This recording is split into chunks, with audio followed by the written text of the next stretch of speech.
everybody, and welcome to Clearing the Bases podcast with Coach Jimmy Filingeri. How are we doing today, Coach? Doing good, Dave. Beautiful day outside. Going to have a little bit of baseball today. What could be better than that? That's a great day. What I'm guessing by the temperature falling up here in New York that you got to be pretty close to getting finished for your fall season, right? Well, the fall season is over, but you know what's funny is that for some reason it just seems to never end. As soon as I'm done with something else pops up. So today I'll be dealing with a little bit more baseball. Okay. All right. You were hoping to get maybe a week off here somewhere in here. Maybe that'll come between Christmas and New Year's. I'm hoping. All right. Nice. So as always, we want to thank everybody for tuning in and listening. Our listenership just keeps growing every week. It's a fantastic thing for us. It really feeds the ego for Jimmy and myself. So I want to thank everybody for listening and downloading on whatever method that you have, whether it be Apple Podcasts or Spotify or any of the other sources that are out there. Continue to rate and review us. Drop us a line at clearingthebases@gmail.com. Get in touch with us on Twitter at the CTB Show, right? We're at the CTB Show on Twitter. We love interacting with you. And again, we really appreciate everybody jumping in. So we have a special guest this week. Jimmy did a deep one-on-one dive with Jack Smithlin. He has been coaching and training players amongst 4 different sports for over 45 years. He is currently the assistant head coach and hitting instructor at New Jersey City University. I'm looking forward to hearing this great conversation between you two, Jimmy. Yeah, I first learned about Jack Smithlin from listening to a radio show here in New York, and it turned out to be a very interesting conversation. I'm glad I reached out to him. So without further ado, let's get into our conversation with Jack Smithlin. So on today's show, we have New Jersey Hall of Fame coach Jack Smithlin. Jack has been coaching girls softball, wrestling, boys and girls soccer for over the last 40 years. Welcome to the show, Jack. It's a pleasure to have you here. I want to thank you for coming on. Well, I appreciate you inviting me. Here in New York, we have a sports radio station, WFAN, and every Sunday morning there is a show called The Sports Edge with Rick Wolf. Jack is a frequent guest on Rick's show, and that's how I learned about Jack. And I thought that there was just so much stuff there. I mean, his coaching knowledge and his coaching experience is above and beyond most coaches. So I thought it'd be a good idea to have Jack on. So, Jack, why don't we talk a little bit about your playing days? What sports did you play? I played, throughout high school. I wrestled, I boxed. I boxed in a little bit in the diamond gloves, a little bit in the golden gloves back then. I wrestled to actually stay in shape for boxing. I was a football player in my freshman year and then had my first knee surgery. And the doctors told me that, back then when you tore cartilage, they didn't mend it and, sew it back or scrape it down. They took the whole cartilage out. So my first knee surgery on my right leg, I had no cartilage in between the bones. So, and my first 4 knee surgeries were in my first 4 years. I was a freshman, I was a sophomore, I was a senior, and then a freshman in college. So by the time I finished my freshman college year of soccer, I actually had 4 knee surgeries, and all the cartilage in both knees had already been all removed. And I had 12 more surgeries. I had 16 totally in my career. And I played college soccer for 3 years and then place kicker on the football team at William Patterson for a year. I got, some invites to some football tryouts, and I was with the Eagles during preseason a little bit, and I tried out with the Jets and the Giants and the Patriots, and and I had no aspirations of ever playing, professional football, but I had to give it a shot. My wife and I were just married. Like I said, my high school career was mostly knee surgery. So in my senior year of high school, I was a very, very, very good baseball player. I couldn't even play baseball because I had just had surgery right after my wrestling season. So I was shot for baseball, but I went to a junior college for soccer. up in New York State and played there for 1 year and had another knee surgery, my fourth one, and came home and went back to college at William Patterson College. At the time, it was, I think, Patterson State College or William Patterson. And then in my fourth year, I left the soccer team and I went out for the football team and made the team as a place kicker and had some really good games. And like I said, got some invites. And that was it. I was done. So I said, let me start my career. I graduated college in August of 75. And I had a coaching job in August of 75 and a teaching job. I was a phys ed teacher at Pope Pius High School in Passaic, which no longer exists. And that was my first job. And, you know, I had on that team, I had like, I'm going to say probably 22 players and probably 4 of them spoke English. So that was a tough one. You know, and then from there, I continued to coach and, you know, found my alma mater and, you know, was invited back there to coach. And I coached girls soccer there and then went to girls softball. And then I got the wrestling job and I went to 2 other schools. So I've been coaching. This is actually my 48th year of coaching. Wow. So one of the things that really just came to mind as you were telling a little bit about your background was that when I listened to you on the radio show, which Rick does a lot of stuff regarding baseball. And I know that the first few times that I heard you speak, I thought that you were a baseball coach. And then I found out, that you actually did softball. So how did you get involved in coaching softball? That's a funny story, actually. And Rick knows very well. I had a love for baseball. That was my love. And when I started my coaching career, my goal was to get back to my alma mater. I wanted to coach at Fairlawn High School. And they offered me the girls' soccer job. And then the head baseball coach, who I was good friends with, said he was leaving. So I walked into the AD and I said to the AD, listen, I would like to apply for that job. He said, you don't have to apply. When it's available, it's yours. So I said, okay. So I was ready to take over the baseball job. And the head coach at the time comes to me and he goes, hey, listen, you can be my assistant this year. I'm going to stay 1 more year. I said, nah, and, you know, I want to run my own programs.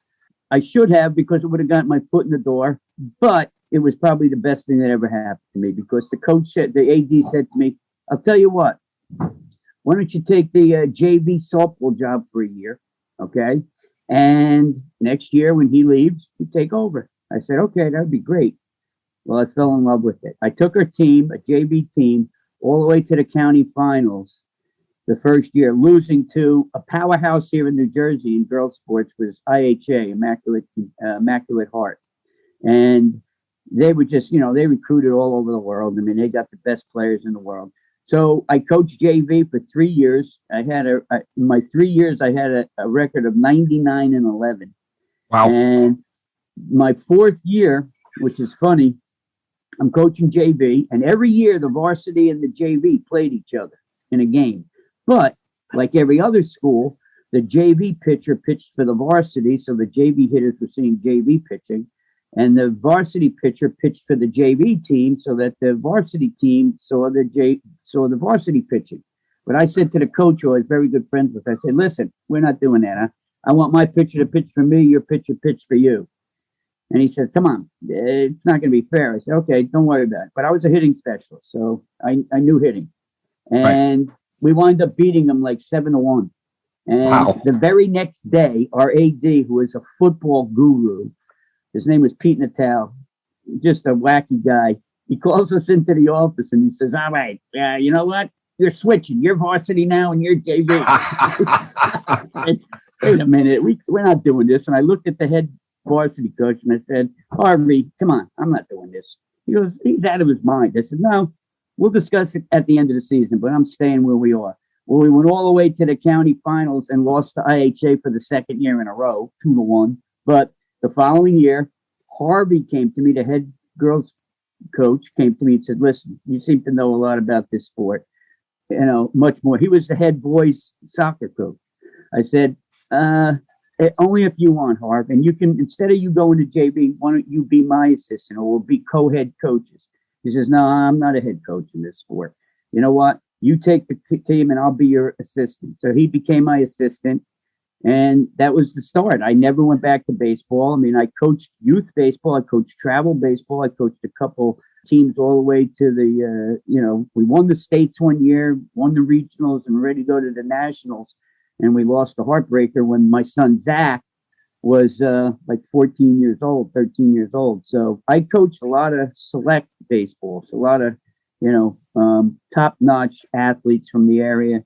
I had Jim Burt's son on my team. Remember Jim Burt from the Giants? Yep, the Giants, sure. Phil Sims' son, Chris Sims, on my team. Wow. And we went all the way to the national regionals, I think. And we had, I love baseball. I mean, I coach softball like I coach baseball. So, as you know, this show, it's geared towards youth baseball. But what's interesting, and this is why, your story kind of interests me a lot, and everything that I've heard and read about you is it doesn't really matter. A coach is a coach. A coach is a coach. So it doesn't matter what sport you're coaching. And again, by listening to you talk, you're one of the best out there. And I thought that it would be good for you to come on the show to talk to people, to, let people know, like, and my first question to you is, what is a good coach and what is a bad coach? I have a golden rule, and my golden rule in coaching is to coach from the heart. And a good coach is somebody that respects his players, that treats them all equal. There's a saying that, every coach has his favorites, and that's a true statement. But the great coaches never allow anybody to know who they are. And and the not so great coaches, or the coaches that really don't have the experience, everybody will know who their favorites are. And that is not a good coach, because now you're singling out others. Good coaches understand that they're not there to make the kids the best athlete they can be or the best ball player they can be. My goal as a coach is to make every kid the best kid they can be. My whole coaching philosophy is based around life lessons, is based around earning respect, not just giving it. Respect is earned, and when you respect somebody because of what they do and who they are, it's much different type of respect than you respect them because they have the title of coach or teacher. I don't want anybody to ever respect me or care about me because I have a title. I want you to care and respect me for who I am and what I do. And a good coach understands that every single kid is an individual. And therefore, your golden rules might have to change or slightly bend a little bit, because this child might need this approach in teaching, and that child might need a different approach. There's bad coaches, in my opinion, or my way of the highway coaches. You can't be that way today. It's impossible to get through to your kids when you have one way and that's the only way. Because if half of those kids don't adapt, you just lost half of your team. And you're going to lose the other half because you need the entire team. So having a heart. And my golden rule is this, and this is something that I lived by most of my coaching career. I mean, listen, when I first started, when we started talking before, we were talking about my early days, my early coaching days. I mean, I was a psycho. I was a kind of coach that, I had these aspirations of, becoming the best coach in the world and going out there and conquering the coaching world. And, nobody get in my way. I'll barrel you over. You know what? I learned my lessons the hard way. You can't do that. Back then, kids would run through wall speed. Kids won't run through wall speed. Today, there's only a select few that will. And you know what? That's okay, because you can still work with the other kids. So my golden rule is, for what makes a great coach, be nice. That's all. You don't need to use vulgar language. There's a big difference between being intense and being angry. And you can tell right away. And I've followed John Wooden's golden rule for years and years and years, and it works every time. And you and I have discussed this when we talked on the phone. It's called the sandwich effect. Yeah. When kids, especially the younger ones, especially when they're out on the field and everybody's watching, and mom and dad and their friends, and they want to do well for everybody. They want to do well for everybody other than themselves. So they're always trying to please. And then you come out with an inappropriate, vulgar, downgrading yell at them, and automatically you can almost see them turn completely off. And what John Wooden's rule was is that you got to get their attention first. So start out your reprimand or your correction with a positive. So as an example, let's say I'm playing basketball and Johnny's too slow and he's not getting it over to the 10-second line. So how would John Wooden? He'd go, hey, Johnny, great in pass. That was a beautiful chest pass. Move the ball a little bit quicker. You got to get over it. And that was a great finish. Positive, negative, positive. As soon as you start with the positive, the kid now is saying, oh, wow, I did something right. And now they're listening. And then when you make the reprimand, don't all of a sudden change your voice and your temper and your behavior. Be that calm when you're also correcting them. So, good coaches and bad coaches, there was a situation years ago where people didn't think, and this is very common, that it's what happens in a locker room stays in a locker room. Good coaches don't allow that to happen. When something happens, they don't try to hide things. They let it out. When there's a problem, go see the parents, talk to the kid, but be nice. There's no sense in not being nice. You lose kids. Well, I'm a firm believer in what you just said. I believe that coaching players, especially at the youth level, high school, travel ball, whatever it is, I believe that it's a collaboration between the coach, the player, and the parent. So you can't, like you said, do things behind closed doors. I want to be upfront. I want to be honest. And I want to let the parents know what's happening, see what we're doing with the player, so that between myself, the player, and the parent, we can help the kid to become a better player. As far as being tough, I'll tell you that I'm tough, and I will. You can be tough. And that's exactly what I was going to go to, is that I think that my players know, and again, this is something that you and I have talked about, because I let my players know how much I care about them. So when I am being tough on them and I'm holding them accountable for their actions, they know where it's coming from. They know that I'm not mad at them, that I'm being hard on them, and there's a difference. Yeah, I mean, hey, there's a difference between being firm and being stern and being mean. When you get in a kid's face and you're grabbing him and you're embarrassing him in front of everybody around him, that's not a good coach. Those coaches should not be coaching kids, in my opinion. They should not be around kids. And, what you need to do is coaches need to understand that, listen, there was a stat years ago, and I don't know if the numbers have changed that much. I don't think they have. But between the ages of, I think the ages were 10 and 16, kids will go to a coach or a teacher with a problem before they go to their parents, probably 80%. So if now you're this mean person and that kid's not going to go to his parent and he doesn't have you to rely on to help, where's this kid go? Right, so the kid's lost. We got to gain their trust. We got to gain their respect. And you do that by respecting them back. And that's exactly. And when you don't do that, you lose them. You lose 100%. Yep. Yeah, I agree with that 100%. I mean, definitely you have to treat them with respect. And, one of the principles that I go by is, and I believe it was Bruce Arians, who coaches Tampa Bay Buccaneers now, I believe. And he had a simple little quote that said, coach them hard and hug them after. And I thought that made so much sense. You can coach them hard, and let's face it, there's been times where I've gotten on players, and typically I get on players not because they made an error or they struck out or something, silly like that. It's usually a mental thing where maybe the kid blew up a little bit and he threw his bat. I'm going to get on you for that. That's, that's mental. You're right. That's something that I won't accept. But if I do get on them, then what I'll do is afterwards I'll go over, I'll put my arm around him and I'll say to him, I say, listen, bud, you know why I did that? I'll explain it to him. This is what I'm looking for. Kids want explanations. They want to know why. Listen, if you're going to yell at a kid, explain why.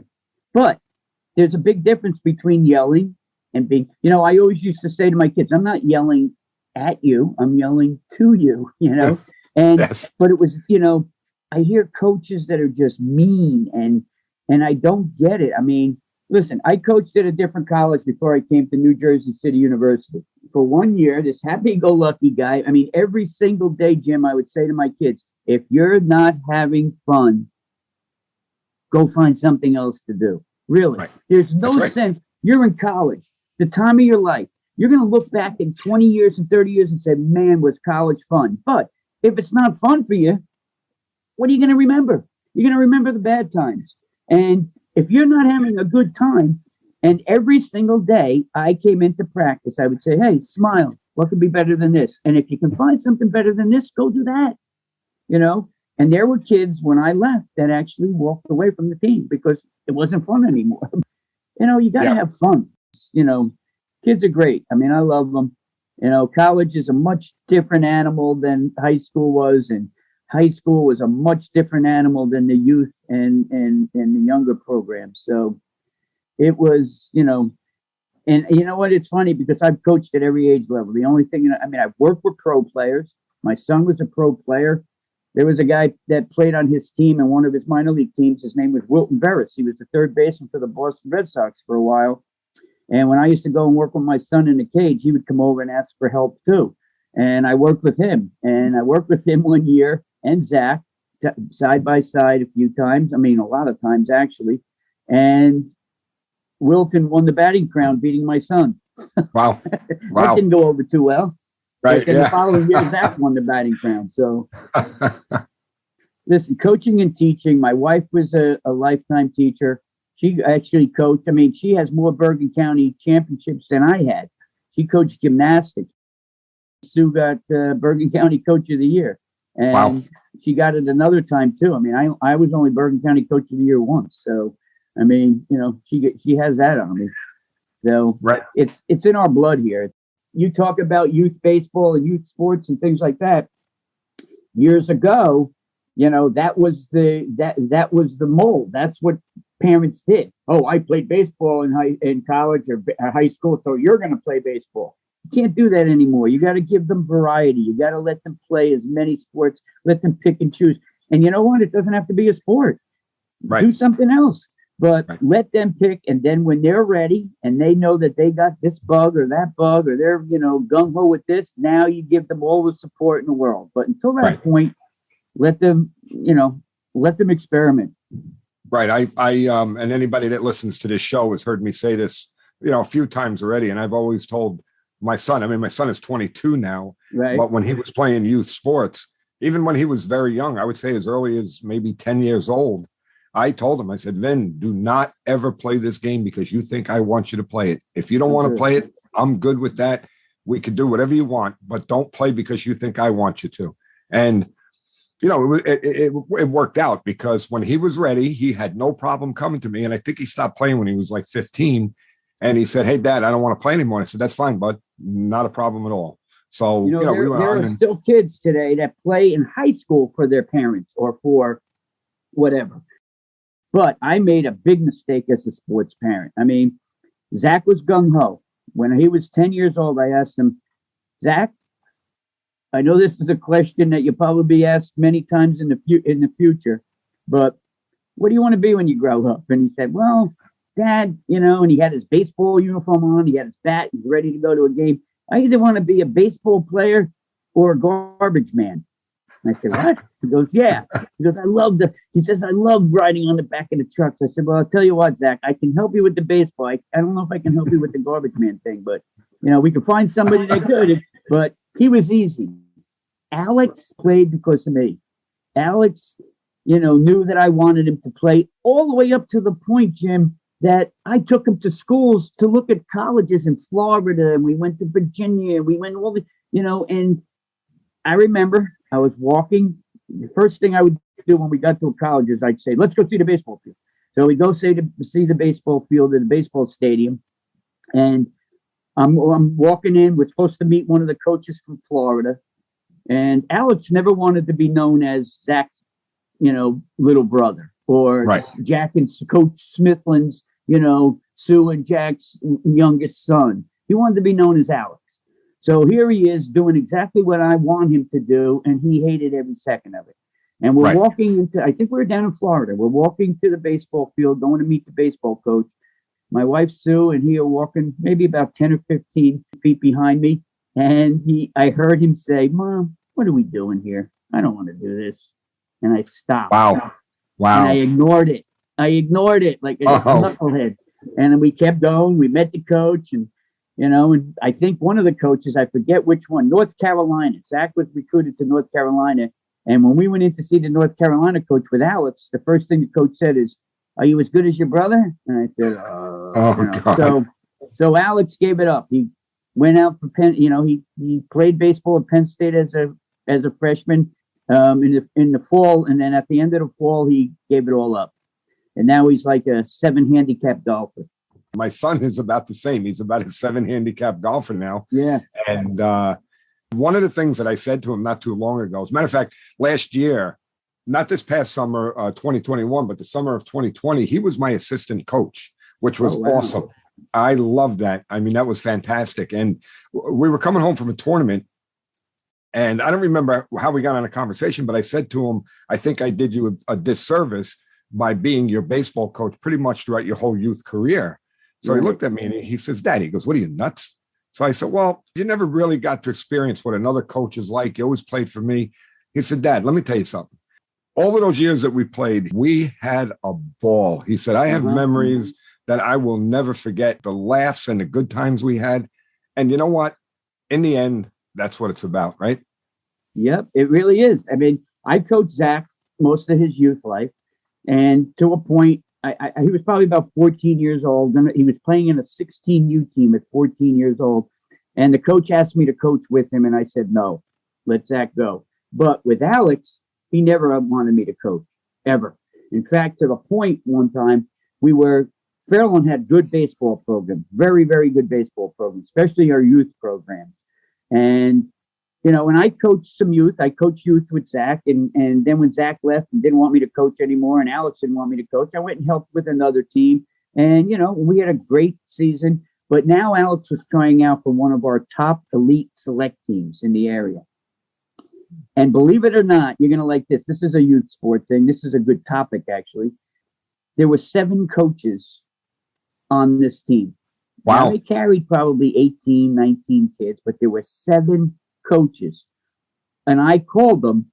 All 7 coaches had sons on the team. Ouch. Okay. Ouch. So if you look at it, there's only 2 positions to make. All right.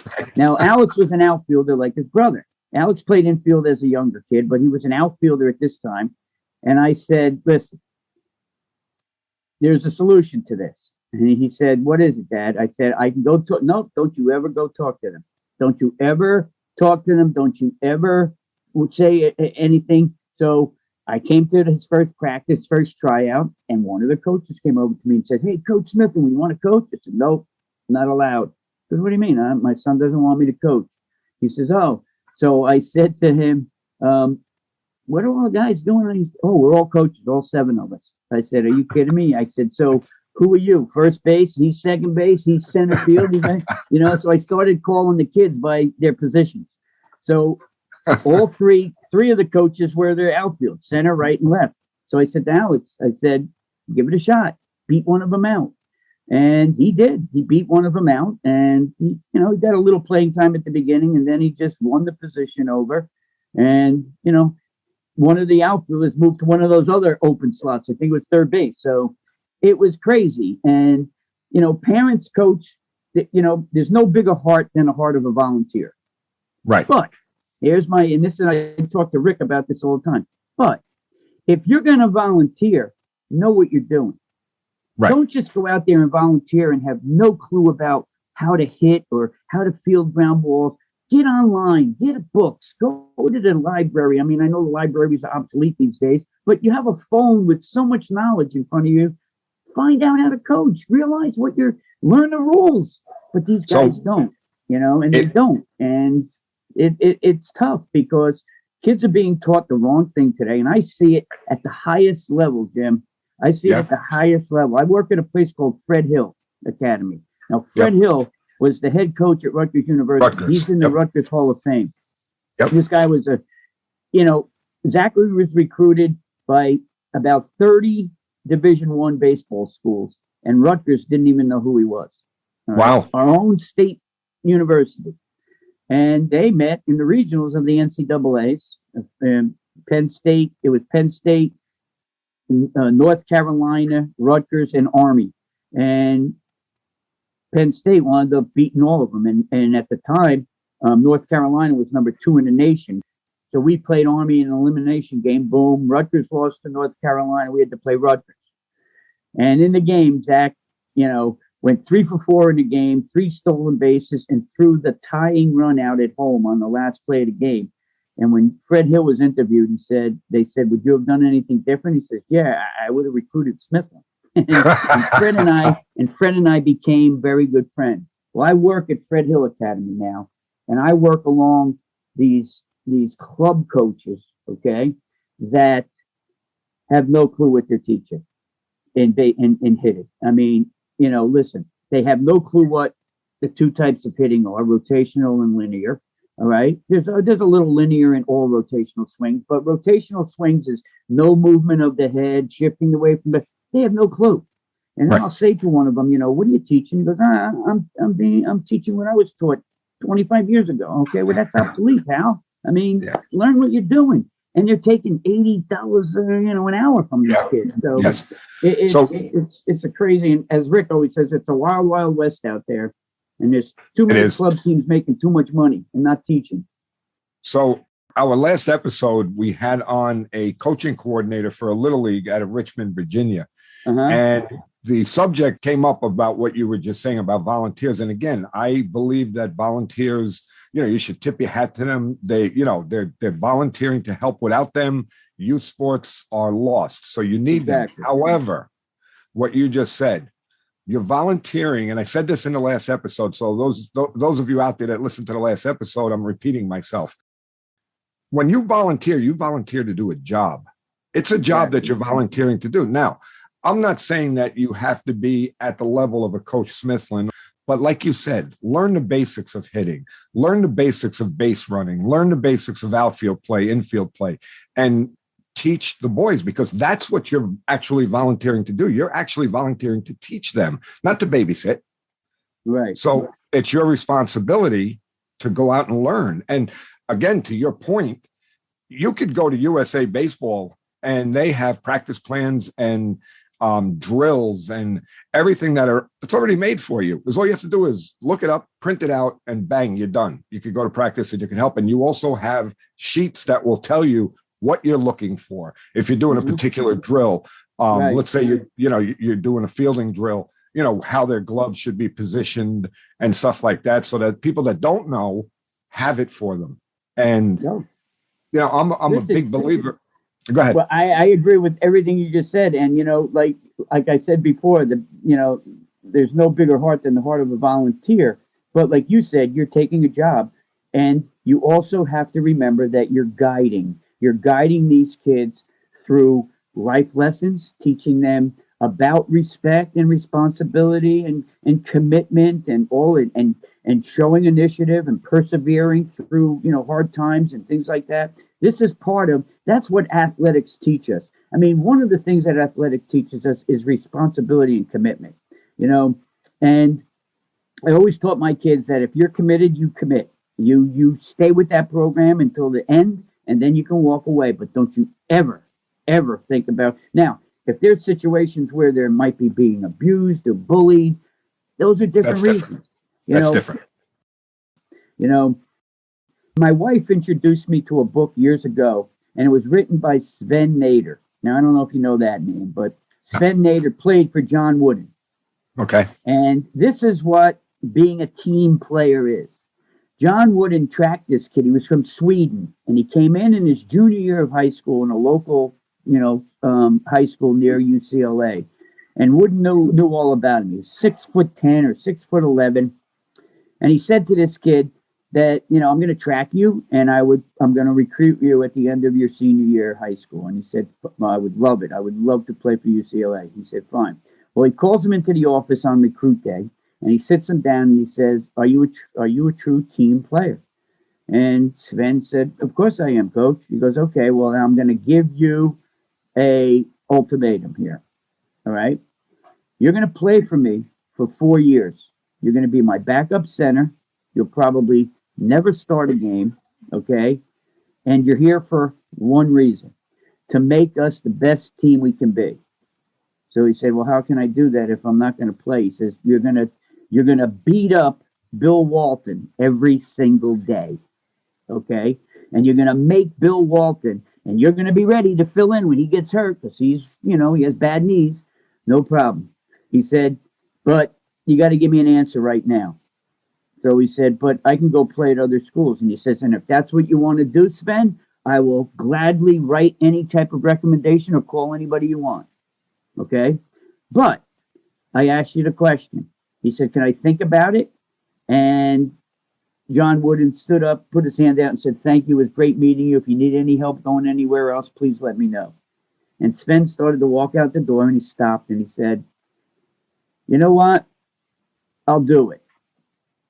Am I too late? And John Wooden said, no, but if you would have walked through that door, you would have been too late. So he winds up doing it.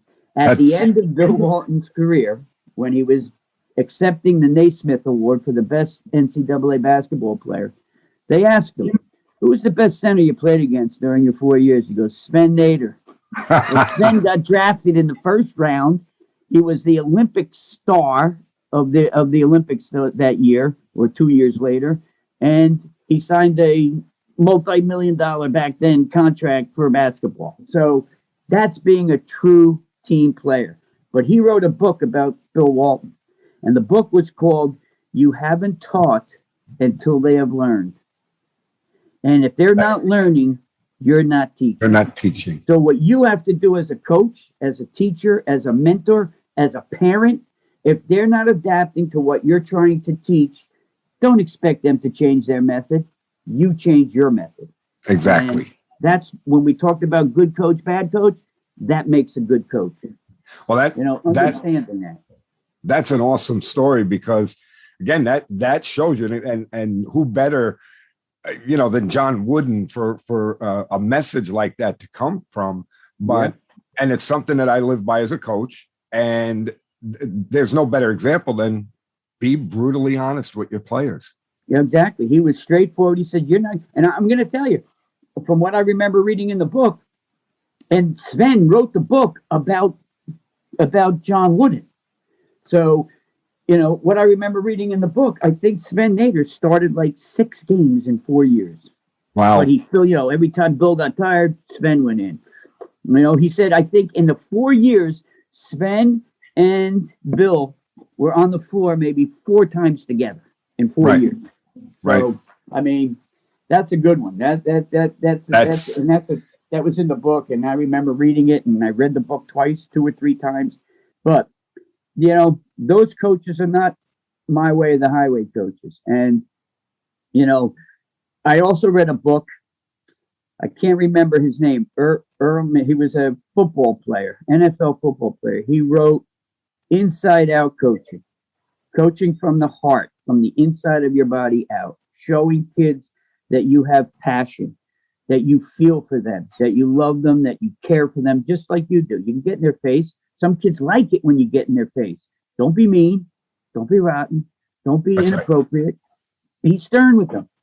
And then, like you said, at the end of the game, or maybe the next play, put your hand on their shoulder. Say, hey, good job. I'm glad you understood. And kids have to be able to come to you. A good coaches are the kind of coach that a kid will not hesitate to come to you with a problem. Absolutely. I'm in the process of writing a book right now with a very, very famous author in New York City. His name is David Fisher. He's written 21 or 24 New York Times bestsellers. He's written books with Muhammad Ali, Joe Frazier, Joe Theismann, Tug McGraw. He's written books with 2 presidents. So this guy's written books like you can't believe. And I had the pleasure of teaching his learning disabled son and taking him under my wing. And, and Dave and I stayed friendly. And just recently, his son, who we had talked about when he was in 5th grade all the way up to his high school years, I mentored him after I had him in middle school, but I continued to mentor him all the way through high school. And he sat at the table about 5 or 6 months ago with his dad, with David, and he said, the kid's name was Bo, and he said, Dad asked him, I believe, what, if you have one thing that got you where you are today, what would it be? He says, well, Dad, at the community school, the teachers were just fabulous.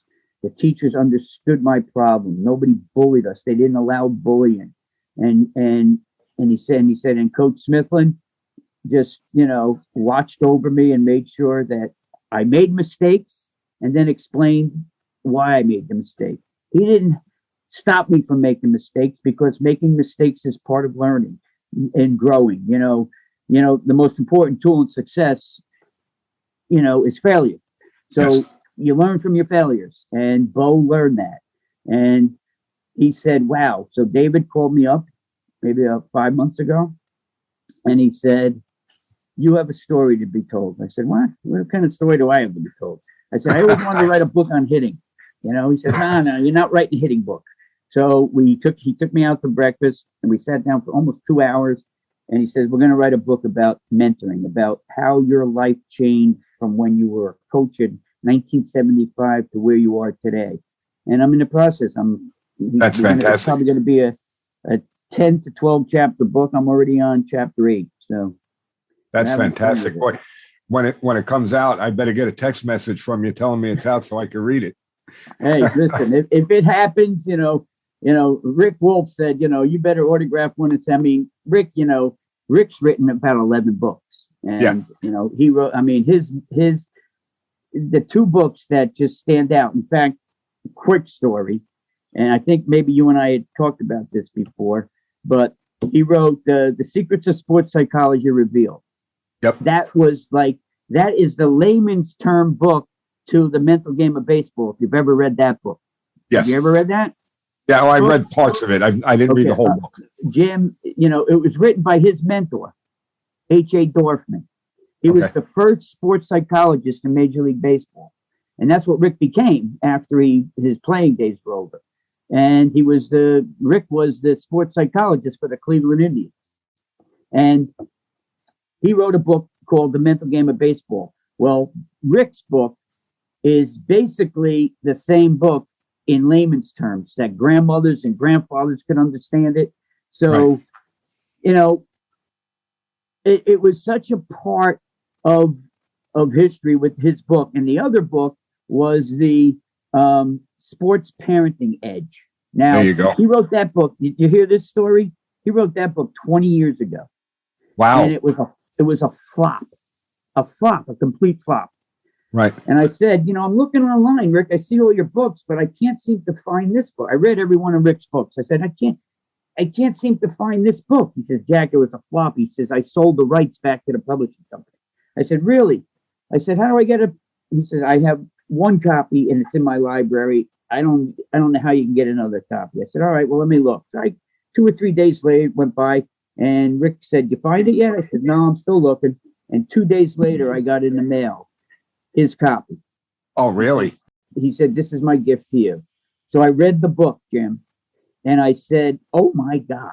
I said, you know why it was a flop 20 years ago? Because you were so ahead of, he talked about social media being a problem to kids. He talked about travel teams taking over high school programs. He talked about all the stuff that's happening today. Yes. So I said, listen, you knucklehead. I said, do yourself a favor. Get the rights back to that book. He said, really? I said, read it again. So, he had all his notes and stuff. And he said, all of a sudden, he never told me what he was doing. He did it secretly. He bought the rights back to the book. He rewrote the book and he dedicated it to me. Wow. And I get a copy in the mail and I wow. see this, I see the Sports Parenting Edge by Rick Wolf. And then it said dedicated, and on the first page you turn it, dedicated to a great coach, Jack Smithlin. And then he wrote a little paragraph about, and I said, "Oh my God!" I mean, That's and he never told me he was doing it. right. That's great. That's fantastic story. So for those of you out there, I'm just going to mention it once again. We're talking about Rick Wolf, and Rick Wolf has a show every Sunday morning on WFAN radio in New York. It's great for people that are involved in youth sports to listen to it. Rick's show is fantastic. It's on early in the morning on Sundays. So you do have to get up early, but believe me, you get up early, you listen to the show. Rick Wolf is the real deal. You'll learn a lot of good stuff there. And that's how I met or knew of Jack. And that's why I want to get him on the show. But yeah, that's a great story, Jack. What's funny is that they're on right now. They have a new director of the station. Guy's name is Spike. I don't know what that stands for, but the old guy was Mark Chernoff. Big time. Okay. His son is like the general manager of one of the NFL teams. So Mark left, and this guy took over. And now the NFL, and they have all these gambling shows, that the fans making millions and trillions of dollars with these gambling shows. Right. They pushed Rick to 7:00 in the morning on NFL during NFL season, but he's normally on at 8. And he might be moving to primetime 9 because his show is doing so unbelievably well. But that's not going to happen for a while. So, well, the other thing too that people need to know is if you can't get up early on Sunday mornings to listen to it, and especially people that are out on the West Coast, because that's real early for you guys on the West Coast. But you can go online and search for his podcast. It's called The Sports Edge, and really, if you listen to this podcast, you should listen to Rick's show because it's a fantastic show. Yeah, this week's going to be a good topic. Where we're doing it, he just texted me about an hour before we got on, and he texted me. He says, "Can I call you tomorrow?" He says, "Our show on Sunday's about how does a parent pick a youth, travel, or club baseball team." Now, you can pick. I mean, parents don't have a clue. If a club coach comes up to a parent and says, "Oh, I'd like for your son to leave Little League and come play on my club team," oh my God, it's, but they don't understand. And this is something that I researched for a long time. I'm going to say last 6 or 7 years. I'm going to say, Jim, that probably 80% of all the club programs out there are all about the money. They don't instruct. They have a practice or two during the week. They play on the weekends. They charge you, some of these club teams are charging you for an all year round program. You play in the spring, you play in the fall, you play in the summer, you work out in the winter, $10,000, $15,000, And then some of these coaches give lessons to their players and take money from them doing lessons, which I think is unethical. But it's not against the law. But go ahead. No, go ahead. Finish what you were saying. Yeah, these coaches, these teams are. Here, let's put it this way. 15 years ago, Bergen County, where I lived, we have 90 high schools in Bergen County. Right. There were 3 girls club teams and probably maybe 5 club baseball teams. Right. Now there's probably 35 club girls and probably 50 club boy teams. I mean, there's probably even more than that. Yeah, I'm telling you, it's just. And you're telling me in some of these clubs, they don't instruct. They don't teach. I mean, I have a club team that I'm actually a consultant for. I didn't want to join them, but they're called the Tsunami. Nice program. Very nice program. It's a girls program. Softball. And I come in and I do some hitting clinics and stuff like that for them. And they always have instructors in there, and they're always instructing 3 nights a week. They practice 3 nights a week. 2 are instruction. 1 is gameplay or scrimmaging. And then they go play, a weekend tournament here and there. They don't charge a lot of money, but the money you're spending, you're getting instruction, and you're getting it from quality coaches. They bring in college coaches and things like that. So, but there are other club programs that, just the way Daddy Ball started, Sure. Hey, listen, sure. I can start a club too. I don't have to be, and I don't have to have a license to do this. Nobody's telling me I can't charge, $500 for a session or whatever. And it's like Rick said. And then I personally think Rick would be an unbelievable commissioner for youth sports. I mean, you know, Without a doubt. he's on the committee for the National Youth Sports Organization. He was the president at one point, I believe. Oh, really? Wow. Yeah, yeah. I mean, he's into the youth sports. So this week, it's how do you pick a travel club or select team? And Well, I have a whole theory on it. So I tell you, I'll definitely be listening, Sunday morning. I want to hear about it. But I mean, I'm not sure if you know this, but I'm heavily involved in travel baseball just as much as I'm a high school coach. Yeah. And number one, none of my high school players play for me, during the travel season. Yeah. Well, but I will. In the summer, they can, right? They can, Here, but I here don't in New want Jersey. that. Here in New Jersey, a high school coach cannot be with their kid during the school year unless it's in season. So they can't even go to a workout. So let's just say the baseball coach starts a winter program for his kids. He can't be there. Has to be all outside people. Right. And it can't be affiliated with the school. Most of them are run by parents. Yep. Okay. And then you get all these crazy things happening where the coach becomes good friends with this parent, and all of a sudden this kid becomes the starter. It's just you did it exactly right. Don't ever allow your high school kids to play on your club program. I don't want that. To me, it's a conflict of interest. And again, it can only bring bad things. But being involved in travel baseball as long as I have been, everything that you have said and everything that Rick has said about, it being the wild, wild west, there's no truer words to explain it than it being the wild, wild west. There is everything from, like you said, daddy ball to guys that are taking money. There's very few that are in it for the kids. Okay. And, they're in it for at least one kid. Oh, exactly. Right. And what happens is when they play for a travel organization, let's say, they come and they play for our travel organization. And again, one of the things that I said, I'm brutally honest. I'm going to tell you, if you come to me and you say, why isn't my kid playing shortstop? Well, I'm going to have an answer for you. It's not because I don't like the kid. He's not a shortstop, and I will give the reasons why, whatever. But if that parent doesn't like my answers right away, he leaves, takes his kid, and he'll go start a travel team. And to your point, he may not have a baseball background. He doesn't know. And they grab a bunch of kids. And who's losing out of this? The kids. Right. It's always the kids. And the travel baseball. And again, we talked about it in our first, second, and third episodes of this podcast. One was about coaching the coaches. One was about what's wrong with Little League. And the third one was about travel baseball. And we spoke about what you just said. There needs to be some type of governing body for travel baseball. There has to be. Definitely. I mean, listen, I didn't work. I consulted with a team down in, where were they? Brick or no, down by, down Central Jersey, a girls softball program. Very good program. Excellent. There were 300 girls in the program, but only 150 to 200 played.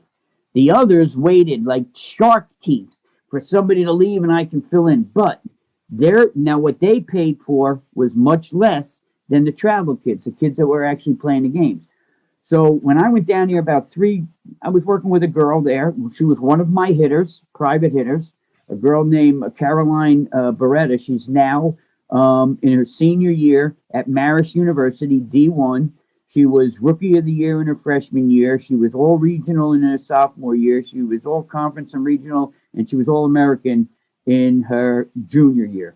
And this kid, I believe, don't quote me on it, but I believe this kid is she played in her senior year of high school. I think she got up 150 times and didn't strike out. I mean, she just put the ball in play. But this kid was a classic kid. So she played for the Venom.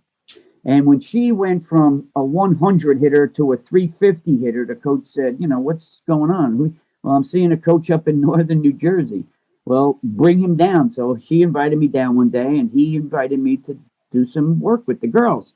And I did. And it became a regular basis. But he ran it the right way. He instructed those kids that were not playing on their tournament teams. He got them games during the week.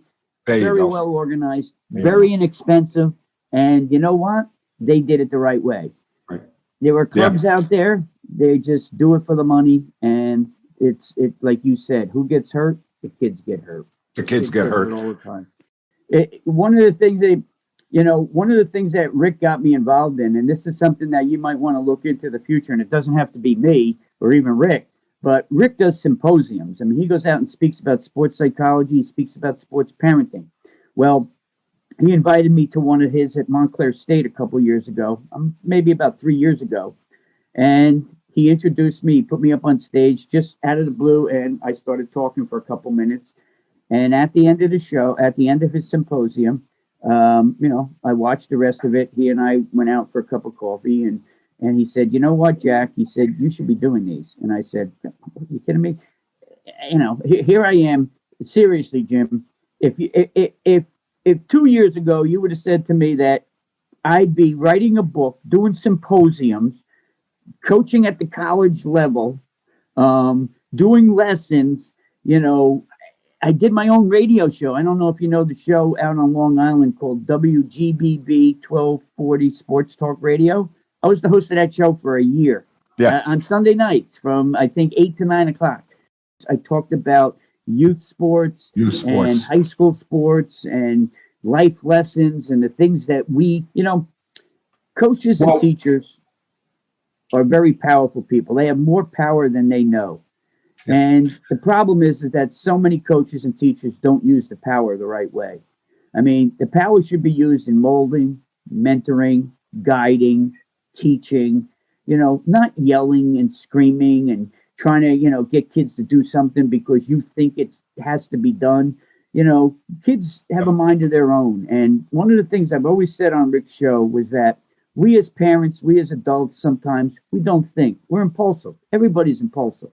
But impulsivity can be trained. It can be controlled. It is an emotion. And I have a golden rule, and my wife was just talking to me about it tonight, kind of yelling at me because I didn't do it. But think before you speak and think before you act. And what you should think about are the consequences to what you're going to say or do. And when I worked with some special ed kids for over 30 years, I had a kid that was very impulsive, in timeout 5, 6, 7 times a day. And the principal came to me and she said, "I want you to start working with this kid and mentoring him." I said, "Mentoring? I mean, you're kidding me? Every other word will be, She said, "Do it." So I did it. And the first thing I did was I made 5 laminated cards. And they said that phrase on it. And on the back it said, "What do you think about? Think about the consequences to what you're going to say or do." So I gave this to him. And I taped one on his binder. I taped one on his homeroom desk. I taped one on his locker. I told him to put one on his bulletin board where he does his homework and put one in your pocket or your wallet when you get older. The kid just graduated about 5 years ago from Columbia University. Wow. And he still has the laminated thing in his wallet. Wow. Okay. And in 1 year, he went from being in timeout, I think, seriously, and don't quote me on the number, but I'm very close. Up to 100 times in 1 year, he was in timeout. Down the very next year, because I worked with him all summer long too. The very next year, he was in timeout 6 times. That's fantastic. All he did is every time he was ready he saw this sign right here. It was right there. So we as parents in the stands, we got to control ourselves. You got to be in a situation where you understand that the coach that's coaching your kid is human. He makes mistakes. The umpire makes mistakes. Okay. Kids are not at that level. They're not working for a scholarship. They're not. Sure. They're out there to have fun. And when you don't make it fun, I was never a believer in talking to my kids coming home from a game about all the things they did wrong. Right. You're going to talk about anything. Talk about the things that they did right. And if you can't find anything, make it up. All right. Right. But understand that you're going to have to learn from what you did. And I say to all my college kids, what did you learn from today's win? Oh, it was great. It was fun. No, what'd you learn? Well, I said, right, exactly. You don't learn anything from your wins. Okay. Right. But what'd you learn from last week's loss. Oh my God, we got to run the bases better. We got to be able to field ground balls. And you're actually right. So we learn from our mistakes. Life Sure, is not absolutely. about being right every time. And I'm Right. very seldom right. If we're not making mistakes, we're not learning. That's something that I live by. Exactly right. One of the things you had just mentioned about, about parents, and I don't know if you're familiar with, it's a letter that was written to parents. It was by Mike Matheny, who played for the same, manager for the Cardinals. Yep. Oh yeah, I read it. You read it. Yes. Is that the greatest thing on the face of the earth? Yes, it actually is. I mean, and it's in one of his books, or in his book. Yes. And yes, I have the book. I have the book. Yeah. And that was something that I read years ago, and it changed the way I looked at coaching from what I tell my parents. And one of the things that he said in that letter was that parents should be a silent source of encouragement for the players. Now, how brilliant is that? All right. And if source. yeah. I mean, just sit there and basically is all I need you to do is clap. That's it. I don't need anything. And I will tell parents in my preseason meeting that, first of all, I go through a little story and I talk about football. And real quickly, what I'll tell them is every Monday morning, I'll say, everybody watch football, right? And everybody's hand goes up. And I'll say, okay, so Monday morning, what are you guys doing? What are you talking about? How bad the coach is. And the coach should have punted, and the coach should have went for it on fourth down, and he should have done it. He's an idiot and this and that. I said, you are talking about the people that are the best in the world at what they do, and they're making millions of dollars to do it. Yeah. And you guys are beating them up. So I'm not dumb enough to believe that you're not doing it to me, because I know you are. You're doing it to me, but please do me a favor. You can go and you can beat me up when you're amongst yourselves and talk how bad I am and how terrible and how, I should have bunted here and I should have done that. Do me one favor. I'm going to ask you. Don't do it in front of my players, please. Right. And then the room gets silent because they know they do it. I'm going to tell you a quick story. Zach was playing for Fairlawn High School, and they just received this great new coach from Bergen Catholic. Bergen Catholic is a big powerhouse here in Bergen County, in New Jersey, in the country, actually. Yes.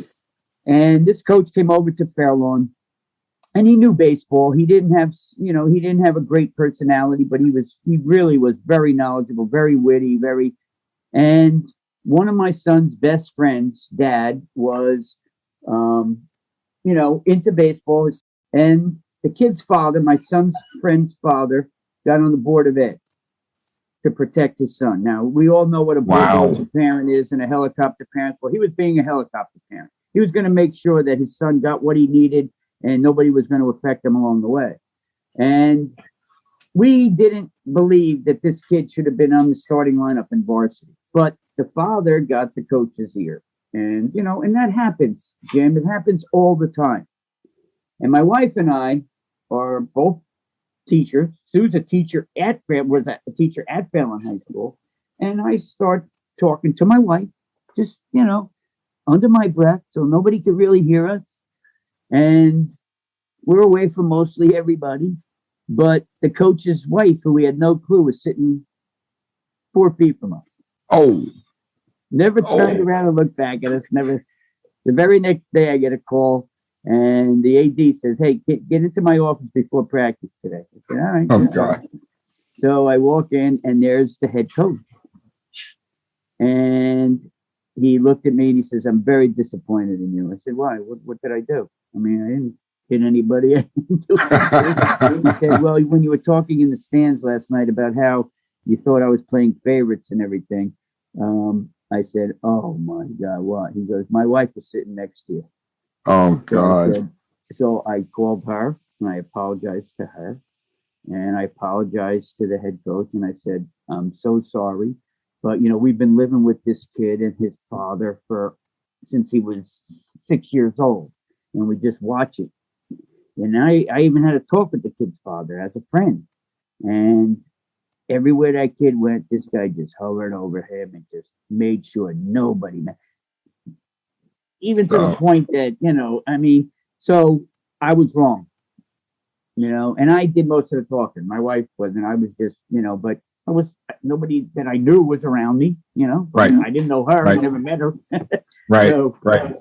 and it's embarrassing. And I learned my lesson that time. I mean, I have bad thoughts during, when coaches made bad decisions or they didn't make a decision that I thought I would have made, and that happens. It's part of life. But you know what? Keep it to yourself. You're exactly right. What you said to your parents, keep it to yourself. Another thing, like Rick talked about the other day, this is one more topic. I wanted to get this in before we end, but he talked about the parents and things like that, and the decisions that we make as parents. And I'm a strong believer in that. Listen, parents have problems. If they feel their kid is not being treated fairly, and then the most common reason for not being treated fairly is they're not playing. So automatically the parent thinks, oh, you have something against my kid. Well, we don't. Your kid doesn't belong in the lineup right now, or whatever the case may be.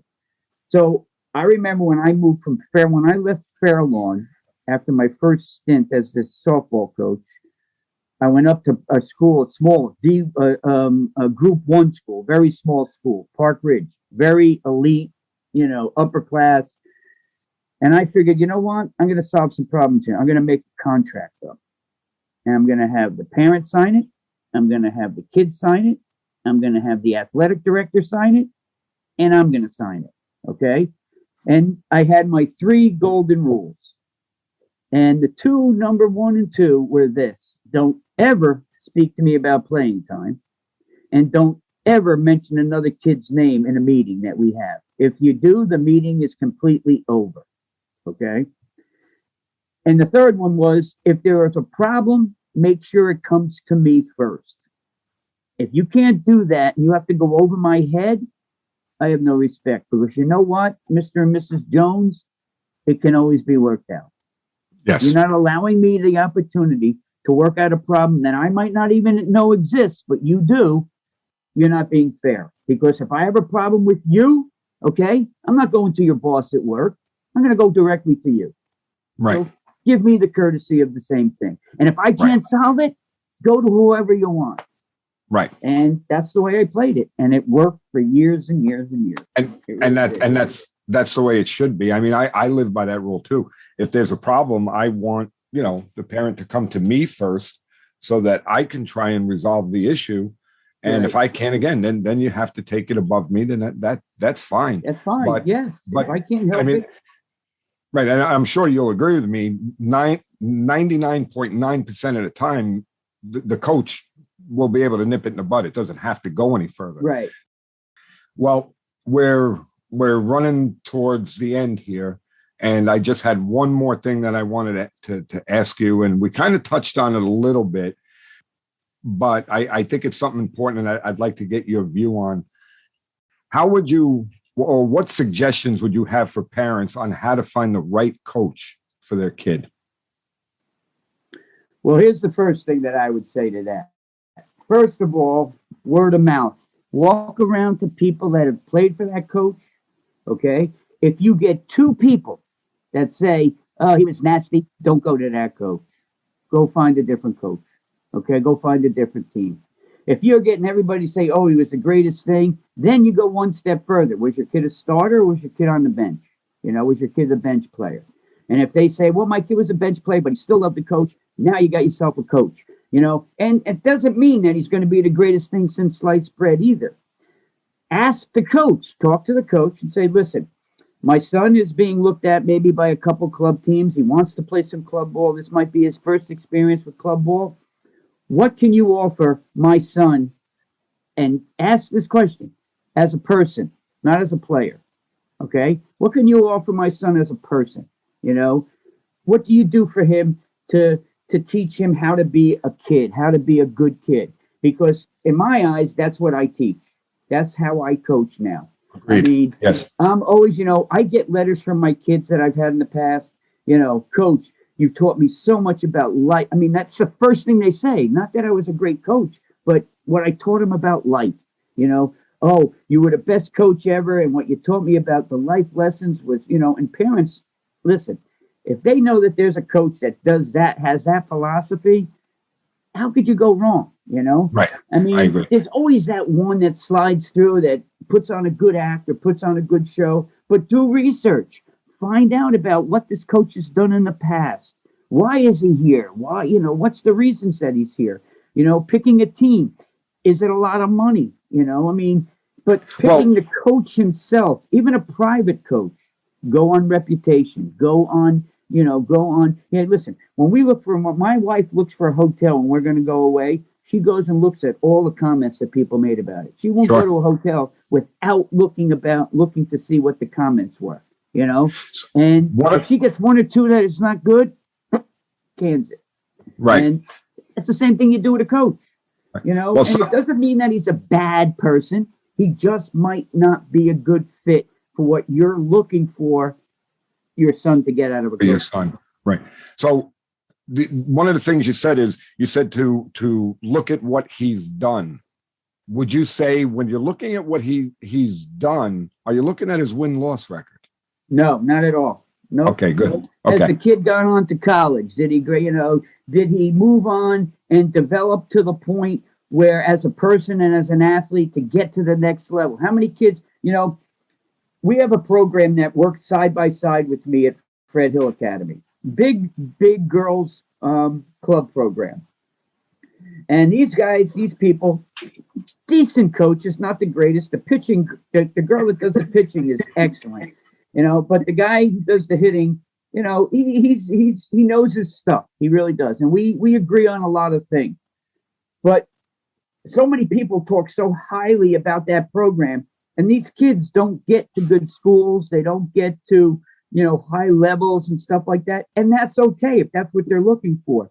But make sure that those kids are being developed as kids, as people.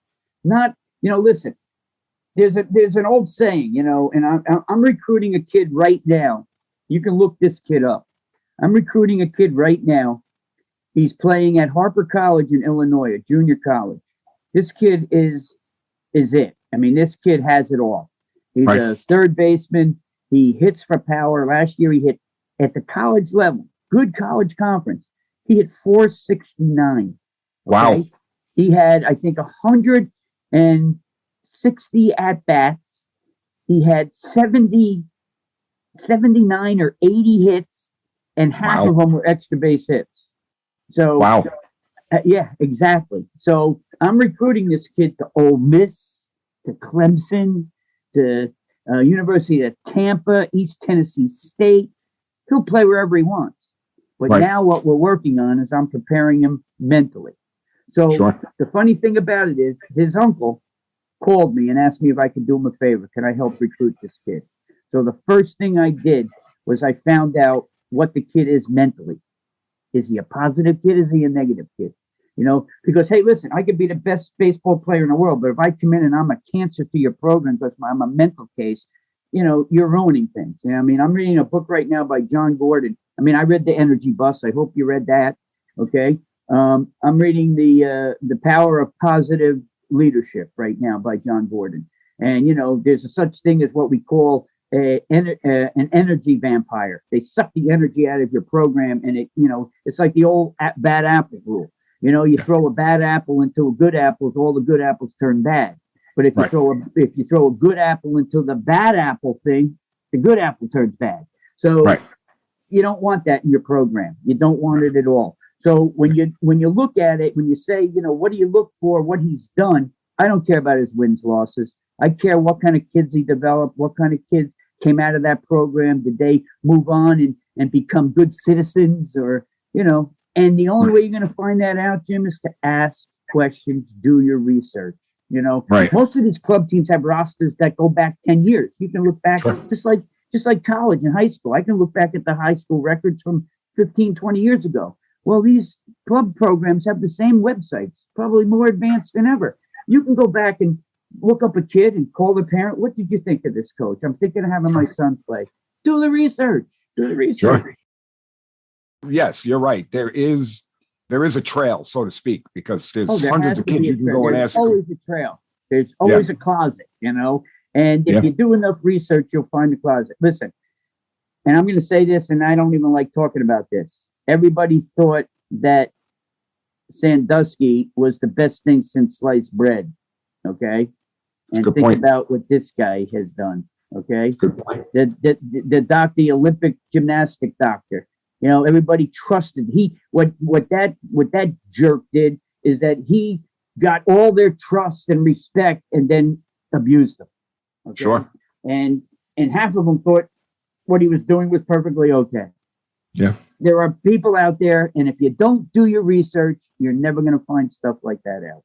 Right. So it's just like anything else. Make sure you do your homework, and that's how you find. Yeah, that's sound Definitely. advice. Yeah. So, all right, Jack. I mean, I'm just excited. This was a great conversation. Great. Time if it flies was up, when you're having fun. I mean, if it was up to me, you know, this would be a 2-hour show, but at some point I have to cut it off. So I really appreciate you coming on. I appreciate you having me. I really do. You know, we'll stay in touch and, you know, probably get you back on somewhere down the line. You have taught me many things over the years. And, you know, like I said, we'll keep the conversation going. Sounds great, Jim. Thank you so much. So there you have it, Jimmy's in-depth interview with Jack Smithlin. Thought it went great, Jimmy. What'd you think? Yeah, I thought it was a great discussion that we had. There were a lot of things that we covered there that through the years I've learned to be true. And Jack kind of reinforced everything that I believe. So, yeah, I mean, for me, it was a great conversation. No, it really was. And it's something, there's a great example of how here's somebody, he's an older guy. He's been doing this, said, over 45 years, way longer than you and I. And he talks about how he's had to change with the times and how he does things wildly differently today than he did when he started. And it's something you and I talk about all the time. Yeah, absolutely. You know, I've used the term growth mindset, and all coaches need to have that growth mindset. Otherwise, you're dead in the water. So as time goes by, yeah, you're going to have to adapt and learn new methods, new procedures, new ways of doing things. And I think that Jack showed that over the 45 years plus that he's been coaching, that this is in fact true. Yeah, and it works, because otherwise, listen, we know how things go. He's coaching at the college level. If he wasn't successful, if he wasn't somebody that was helping to bring in good players, he wouldn't be there. Exactly. You know, they would have found a way to get rid of him somewhere along the line if he was still coaching and doing things the way he was probably even 10 years ago or 20 years ago, much less 45 years ago. You know, the days of the old hard ass, my way or the highway coach, obviously, for the most part, are gone. I think we do still see some of that with these long-term college programs. But in terms of most of our audience, the local coaches, the travel ball coaches, just can't have it that way anymore. Yeah. And one of the things that we did discuss there, which you know that I believe in, because I tend to be, well, I don't want to say I tend to be, I'll say I can be a tough coach, and I will be hard on my players. However, one of the things that I think Jack brought out was, yes, you can be a hard coach. Yes. But there are ways to do it the right way. Yeah. You also have to balance it out, is really what it boils down to. That's what you guys talked about. Like, yeah, it doesn't mean you're not going to try to correct their behavior or their actions, but it means you also have to, like you talk about all the time, you got to let them know you also love them and you're looking out for them. Very big part of it. Yes. Yeah. So no, I thought it was a great exchange, and I'm sure we'll have him back again at some point. Like we talk about with most of our guests, this is just, it's the evolution of the show, and it's an evolution of hopefully what our audience can take in terms of changes that they can make or reinforcing the good, positive actions that they're taking right now. So I thought it was great. So on that note, we'd like to just again thank everybody for staying with us. Thank everybody for tuning in. Write us at clearingthebases@gmail.com. You know, our Twitter at the CTB show, and let us know what you think. Let us know if you have any suggestions for future guests. If you'd like to be on the show, feel free to reach out to us. We do have a pretty good list that we're working through in terms of upcoming guests, but we want the show to keep going and growing. So we're always looking for ideas. So always keep in mind, the only two things in this life that we can control are our own effort and our attitude. Go into everything with a positive mental attitude, PMA, give everything 100% effort. Great things are going to follow. Final thoughts, Coach? Yeah, I want to thank Jack for coming on the show. And I think a lot of the conversation proves what I always say to everybody. People don't care how much you know until they know how much you care. Thanks, everybody, and we'll see you on the next one.